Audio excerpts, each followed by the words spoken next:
The Modern Nurse Podcast. My name is Emily Knife. I am your host today, and we have the wonderful Sydney Turner here. Say hey, everybody, to Sydney. So, Sydney, thank you so much for being on here. Sydney has a BA, an RN, a BSN, and she's currently going to school at Drexel University for her complementary and alternative studies master's degree in nursing, which we're so excited to hear about more as well. So, thanks so much, Sydney, for being here. How do you feel so far about being on the Modern Nurse Podcast? Hi, everyone. Thank you for having me. I'm stoked to be on here and to engage in a good conversation. Yes, awesome. All right. Well, Sydney has so much perspective from nursing. Although she's kind of new to nursing, she has so much experience that I want all new grads to hear about because she has so much, the plethora of knowledge that she has in cultural and spiritual nursing is really even beyond my years as a nurse. And I've been a nurse for a while now. So we are going to hear about all of her experiences, even from going to Alaska. So go ahead and just tell us about how you even got to Alaska in the first place. I know we met at Emory as a student. And so tell us kind of what got you into learning about Indigenous people and kind of how that journey went for you. So, thank you again for having me. Like I've stated, I attended Agnes Scott College and got my BA in nursing there. And in that space, we were big about people, understanding people, helping people different than you, and just connecting. And so with that central focus, it allowed us to actually have a unique experience. And they took all of the first years to a different country or place outside their norm. For me, that was Bulgaria. And we had a week of experiences and exposures. And from my undergraduate years, I realized there's more out there than what I think and what I've experienced, physically, emotionally, cognitively, and spiritually. So I claim there in that moment that spirituality is going to be the thing that I want to share to others and understand more for myself. So in doing that, I found Emory Nursing, and my senior year of nursing school, we had an option to do an immersion experience about Alaskan Natives because we had two professors that were actually Native. Can't think of their tribe, but it was a cool idea. They allowed us to hold a moment of silence to acknowledge the people who had shared the land before us. And I like that idea. Yeah. And from there, during that class, different people from different tribes came and talked to us, and they shared the idea that healing is 24/7. It is intentional. It's in your everyday practices. You don't have to be at a wellness retreat to receive a spiritual awakening. It's about your perspective. And no matter your age or your life or your experience, you can help share spirituality. So that is how I found it. And during the class and during the last senior year of nursing school, I had to apply to jobs. And actually, this was my first job. This is the first job I applied to, and I got it and I did it. I didn't tell anyone when I applied or when I signed the contract. So I so to make sure we're all on the same page, my first job was in Alaska as a psychiatric charge nurse. I helped delegate tasks, give medication, and had to hold space for people. There was a lot of cultural differences. Like I said, they were 98% Alaskan Native. I myself, I'm a Black 25-year-old woman who's never met a Native person. I've met several different types of people, but it goes beyond meeting someone. You have to connect with someone. Yeah. And sometimes you have barriers. For me, I learned more about intersectionality and how age plays a factor, gender plays a factor, and how we interpret situations and information, and how let me go back a little bit. First, I like to say anybody can be a teacher. You can either learn what you want to do or what you don't want to do. And with that said, you can have barriers of learning. And some people may be resistant in learning from certain individuals. But like I stated, if you keep your heart open and your mind open, you can learn from anyone. And it took time to build that skill set within spirituality. Yeah, that's huge. Yeah. And I think you're really touching on a huge point, and that's often something we don't really talk about in nursing, but it is that super skill of self-awareness and really learning about yourself and, coming in as a new nurse and a younger nurse, right? Because there's so many nurses depending on what age they are, they enter nursing at all different times of life, but being new to the world and having these new experiences leads us to, like you said, learning how to respond or even to react to certain situations based on our past experiences. So tell us a little bit. I'm interested in knowing how you kind of learned more about yourself and created this.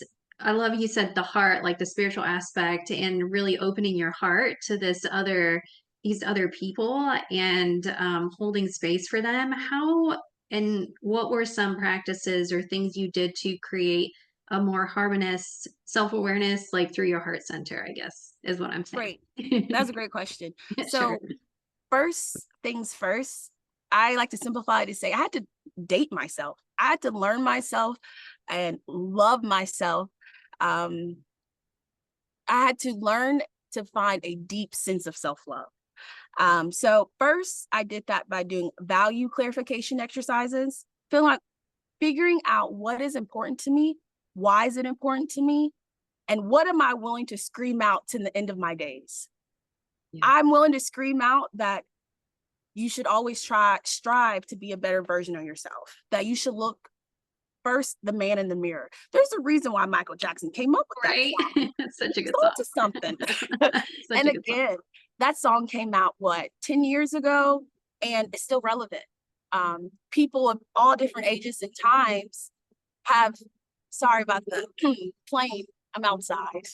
But I was saying that um, that people of people experience life all different days and times, and how I figured out my spirituality again was the value clarification, meditation, guided meditation, and actually sitting in pure silence and seeing what comes up to me, and also um, a a cool and amazing thing about being a younger cat is our love for technology. I incorporate a lot of biofeedback technology. I personally use a VR machine, and I play a game called Trip, and it allows a VR guided meditation experience. So it is very immersed. It's very cool to use that. Also, I I love my Apple Watch, and I have an Aura ring, and using the biofeedback, like my vitals, my heart rate, my breathing, I figure out in situations what makes me nervous.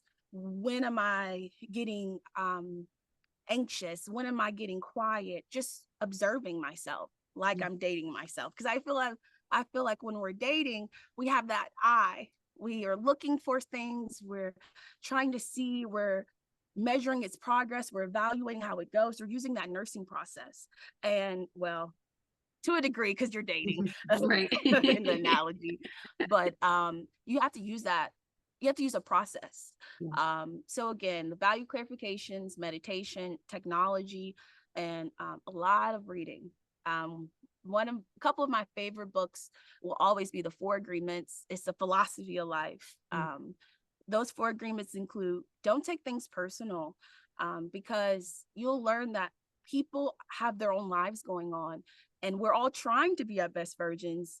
But in doing that, we need to be respectful and kind, because everyone has something going on.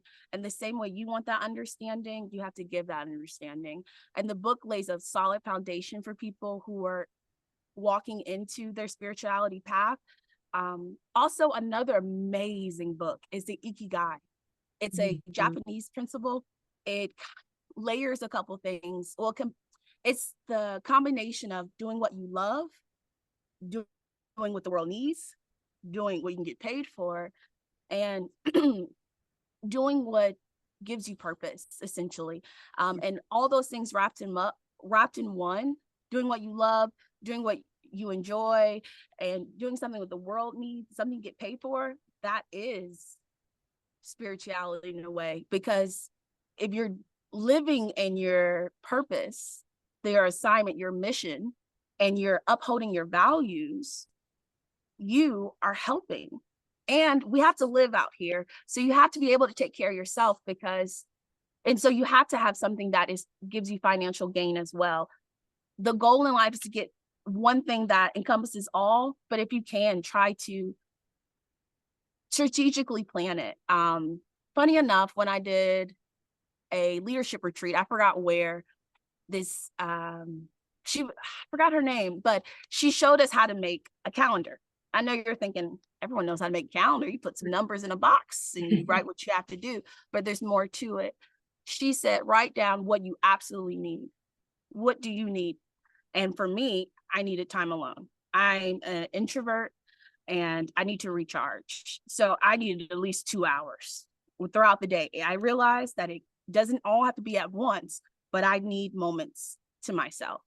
And so she taught us how to write down your highest priority items and put that in your calendar first, then schedule everything else around it. So you keep yourself balanced, because you have to practice self-care and be and nurture yourself in order to help people. The goal is to pull from your overflow and not your reservoir. You can't help somebody if you're dying too, you know. Another thing is connecting with nature. A lot of times I make analogies to nature. Trees and plants, they teach us a lot, because if you stare at a tree, you'll notice there's live parts and there's dead parts, but it's still standing. It's still doing its purpose. It's still giving us air, still giving us beauty, shade, depending on the circumstance. And that's what we are. We're a lot of different things in one, but we still stand strong and we still try to live out our purpose, even when things get in the way, rain, hail, snow, maybe not in Georgia. It was in Alaska. But you still have to do your purpose. Yeah. Yeah. Wow. Yeah. That is so much knowledge in just that little bit of time for new grads and for nurses that are currently nursing, that maybe want to get out of nursing, but they're like, I don't know what other options there are. So, there is this option. So I want to hear more about too, and maybe our listeners even want to hear about, how did you find this job? Like, how did you even go, like on this Yeah. journey? And like, how did you get like a download? Or you meditating? Like, how did you kind of get pigeonholed into being like, yeah, I'm going to apply for this job? Like, what were kind of some synchronicities that kept coming Yes. up for you? I always like to So hear about that. of course. So during that second year, really that Christmas, winter break, let's put it that way. Yeah. I was ready to graduate. I was already done in my head Yeah. looking for a job. So I started to actually go on Indeed and look at jobs. Look at who has the most jobs. What are they saying? What is that qualification? What is that skill set? And I noticed the theme. I found my rope with the jobs that I liked. I've always been a psych nurse. Sticking through, I knew before going to nursing school, I wanted to be a psych nurse, because I really love and want to promote more well-being. So because I was constantly looking at jobs, I was noticing the trends and the different job titles, because there's a lot of different job titles for one thing, so in doing that process, I still remained open, and I went to the job fairs. And in a job fair, I realized that relocation nurses exist. They'll pay you to relocate, pay you to work. What else could you want? If you're young, take Right. a challenge, take a risk. Yeah. Because Alaska was 4,000 miles away from me, and I went by myself and made the decision all by myself. I didn't ask anyone, actually. How I made that decision during that time, I'm a TV person. I try to be very intentional in my everyday life, so I can notice when something's a little off. And during that time, I was watching a show on Netflix. Well, of course it would leave my brain now. Virgin River. Virgin River. And it's about a California nurse practitioner who moves to Alaska in the middle of nowhere and loves it. Mhm. And I just started the show a week ago when they called, and I thought, okay, that's funny. This lady Yeah. has a similar story than me. And during that, I also had to think to myself, what do I want? What do Mhm. I want? I know on paper, people of my age want this, that, and the third, but what does Sydney want in this moment? And I wanted an adventure. I wanted a challenge. I wanted to push myself because I know in order to elevate and expand, you have to be uncomfortable. Mhm. And hey, what? And they already said the first year of nursing school was, I mean, first year of new grad nursing was hard. Yeah. So I said, if it's going to be hard, why not have fun? Nice. Yes. And So good. so again, the show was an indicator. Also, my level of calmness with it. I did Yeah. meditate and pray about it. There was one thing that definitely was the catalyst. Yeah. I was driving in my local town, and I don't know what I was doing, driving, and I saw a prayer tent, a prayer booth. And I've always seen them. I've never stopped, never a day in my life. But that day I stopped. And I told this lady with the most bluest eyes, I have a job opportunity in Alaska and I want to take it, but I'm not sure. And she prayed. We prayed together. And I cried like a little girl. But it was a good cry. It was a needed cry. It was a relief. It was a release, actually. Because when I got back in that car and I closed my door, I signed my offer because I knew what I was going to do. The love, I just got a sense of comfort and contentment, and I was okay with that. And how I knew was that feeling because over time in my life, I've really worked to identify my feelings identify the feelings when I feel them. Because in your body, you get these sensations, right? But you have put a name to it. Because what I experience as anger is not your experience as anger, and what I experience as joy is not your experience. So we have to experience them for ourselves. Yeah. Yeah. My parents call me hard-headed for that. But that That's so hard-headedness funny. has created a curious cat Yeah. who has Yeah. 9 lives. And with courage and trust and within myself, I know I'm capable. And I'm capable of trying. When there's a will, there's a way. And I kept that attitude because I told myself anything that can happen there can happen here. So I cut out fear once had to I had to root my thoughts. So if this thought came up, is this rooted in abundance or scarcity? Is this rooted in fear or courage?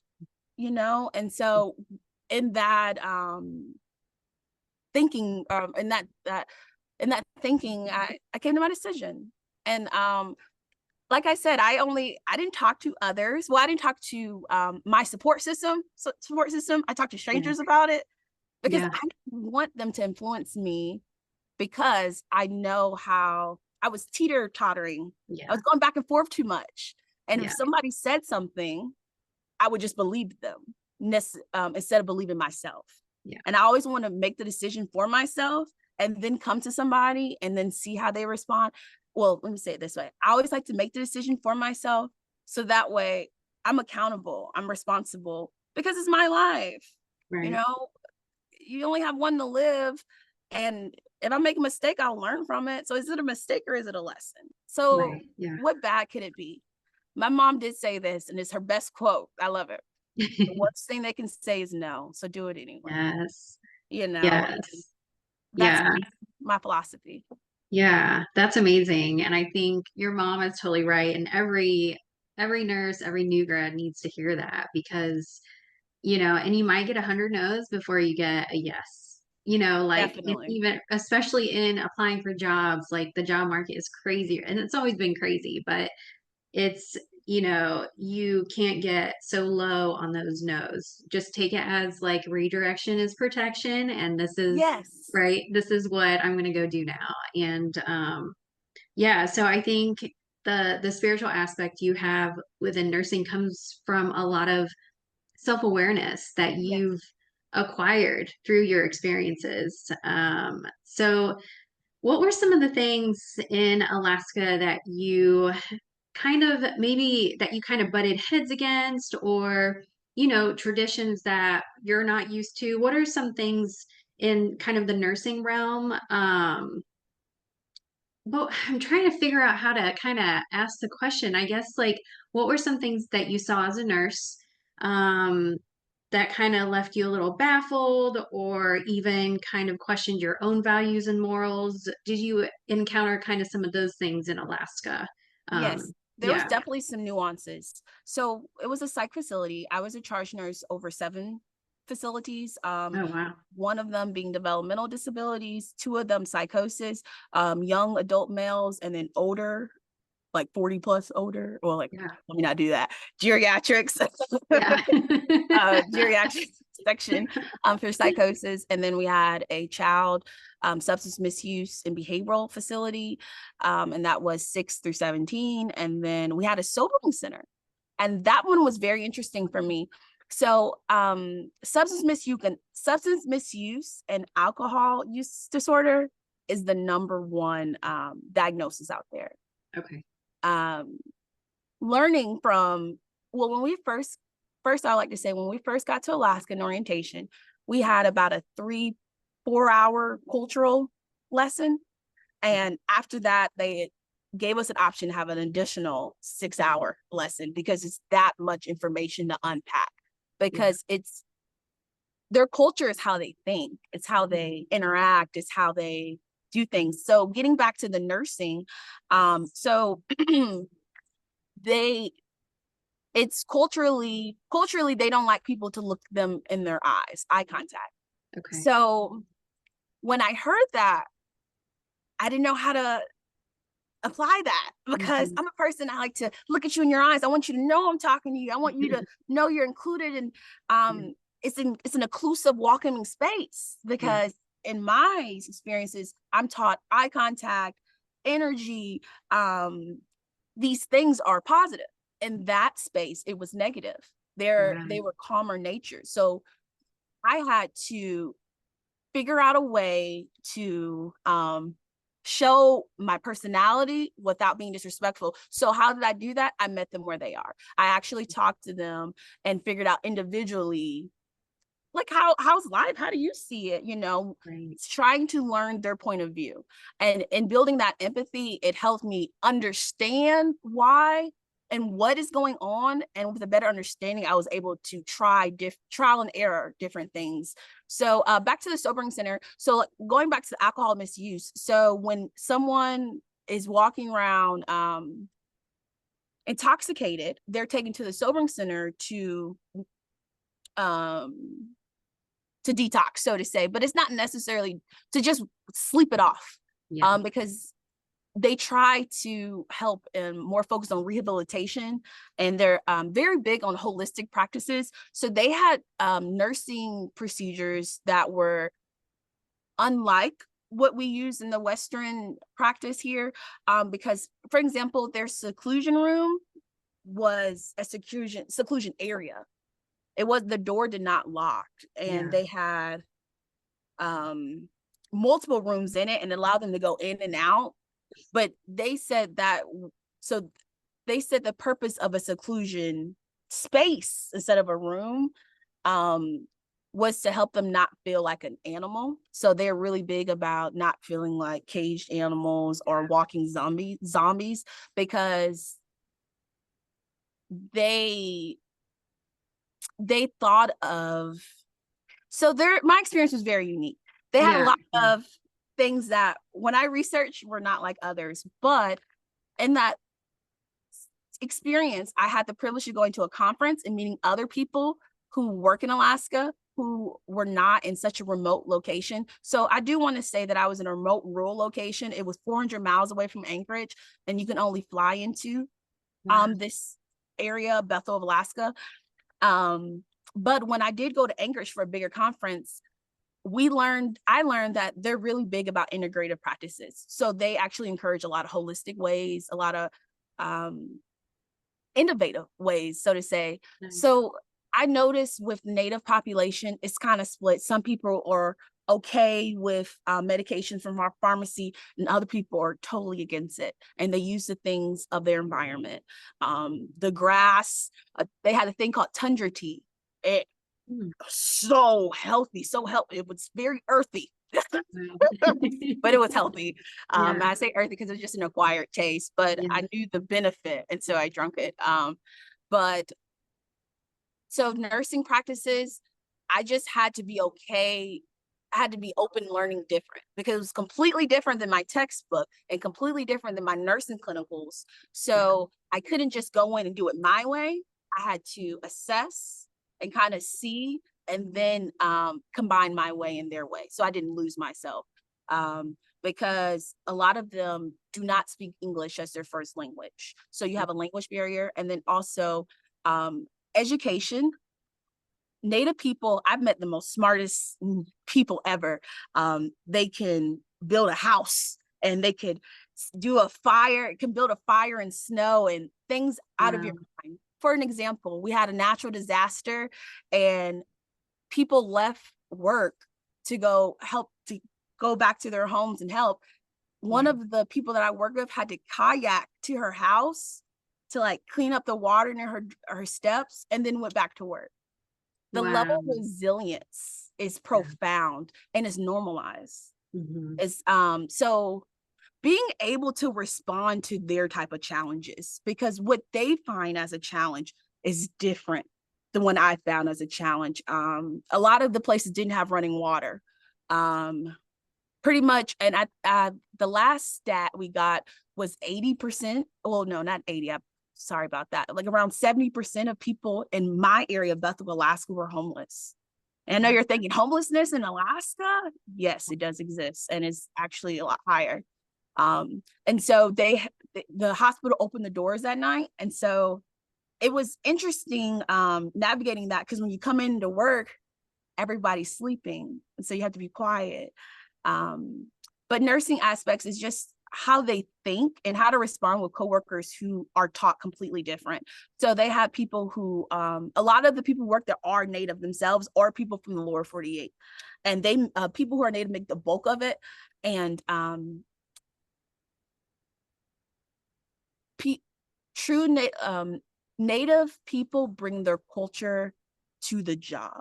And so it's easier for someone who's not used to their culture to learn it, Mm-hmm. to best support it, than Yeah. to just be around it and try to push your way, because you face a lot of resistance. I was able to see different ways, because everyone, does their thing their way until they Yeah. learn otherwise. And I was fortunate to befriend a Native person. Actually, one of the house supervisors, he was an elder. They're really big about elder knowledge and just how they think. So how they presented the hospital is that el- a symbol of life, a circle of life, and it's divided into elders, adults, children, and babies, and how they have this philosophy that life is ongoing, and that you have to take care of your babies to be able to take care of your elders, and that you just have a large importance on family and connection. And so with a large importance on family and connection, you have a lot of activities about well-being to better help your people.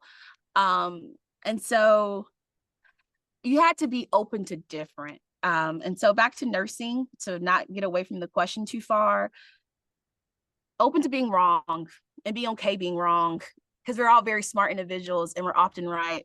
Um, but if you can be open to being wrong, you can learn a lot more, because you have your self coach, your inner coach, instead of your inner critic, comes out, and you need your inner coach. Yes. Um, yes. So Yes. yeah, that hopefully that kind of answered the question, because my role as a charge nurse, I was doing a lot of delegating admin Okay. experience. And so I had some hands-on care and doing medication administration and like talking with the clients. But my experience was unique because I wasn't direct care, and I created activities. One day I said, we're going to do some stretching. And one thing I noticed about their culture, to last a little bit before we have to go, I also taught medication classes, and during the medication classes, if they ever got bored or something, hopefully they didn't get bored, but I think if they got restless because it was a lot of Yeah. information, they would get up and stretch. Yeah. Instead of going to sleep, instead of getting on their phone, they get up and move their body. And that was something that I learned from, and it got me more into somatic stretching. So once I brought some language into some of the things they were doing, we were making a really great team. Yeah. Wow. That is so amazing. And I think what I pulled a lot from that conversation was the right to be wrong. Yes. And, you know, in nursing school, it's always about being right, getting A's, doing the things right, doing the checkoffs, never being wrong, never making a mistake. Um, you know, because that's what we don't make mistakes as nurses. We're not supposed to. Somebody's Yes. life might be in our hands, but I think in how you're saying it comes from ultimately like a spiritual practice of like Yes. letting our ego go to the side and like you said bringing in that inner coach instead of the ego, the inner critic, to fully let our guard down in a way that's vulnerable but still Yes. professional, right?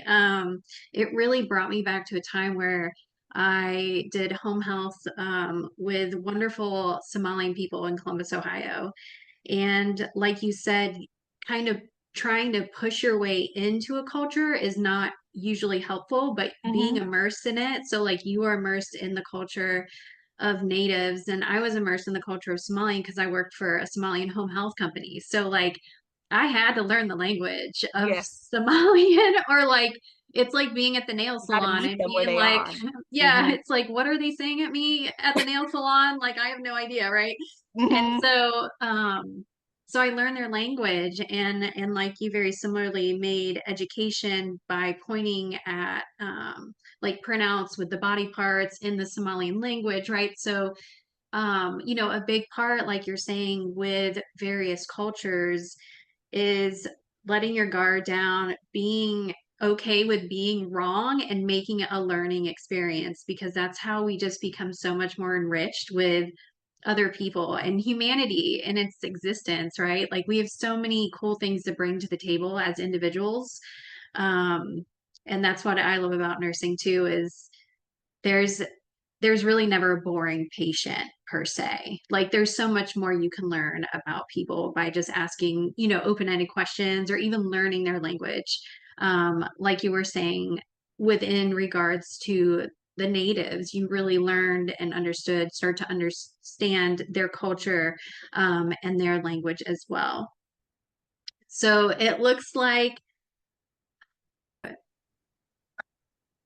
so yeah, so speaking about the Somalian culture, you know, that's just a tiny piece of, you know, understanding that nursing is so cultural, you know, and kind of being stuck in the United States, we see other cultures, but we're not really fully immersed in it, like you were stating when you were in Alaska in the hospital, because they bring their culture into work. And so yeah, so I think it's so cool that you got to experience that, you know, as a nurse. That's super cool. Yes, it was I'm very fortunate for the experience. I learned important, how important being intentional is in nursing.